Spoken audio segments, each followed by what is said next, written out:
When the sky itself begins to break, there is only one being in the world who can feel it before anything else. High above the forests and kingdoms of the world stands a lonely mountain where storms are born. Few people have ever climbed it, and those who have rarely speak about what they saw. Because on the highest peak lives a woman many believe is only a myth, the witch of the four skies, Helena. She does not rule a kingdom. She does not seek power or worship. Her task is far older than that. For centuries she has watched the balance of the world. The winds speak to her, the clouds move at her command. Snow, lightning, rain, and sunlight bend to her will like obedient spirits. When the storms grow too strong, she calms them.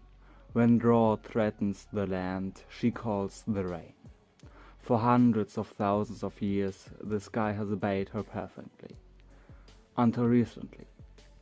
It began with something small, a storm forming where the sky should have been clear, lightning striking without clouds, snow falling in the middle of summer. At first she thought it was only a disturbance in nature, but the more she listened to the wind, the more she realized something was terribly wrong. The sky was not changing on its own, it was reacting.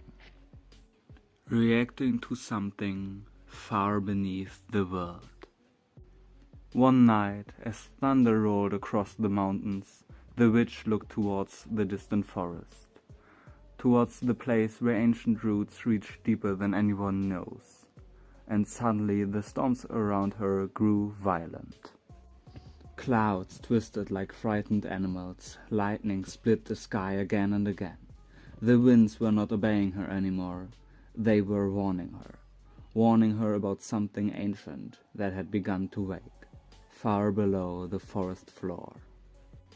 Beneath stone soil and the silent bones of forgotten worlds, the serpent had started to move, and the witch understood something terrifying. If the serpent was waking, then the prophecy written in the ancient runes was already unfolding. She raised her hand towards the raging storm, and for the first time in centuries, she prepared to leave her mountain. Because if the sky itself was beginning to break, the world would soon need every ancient guardian that still remained.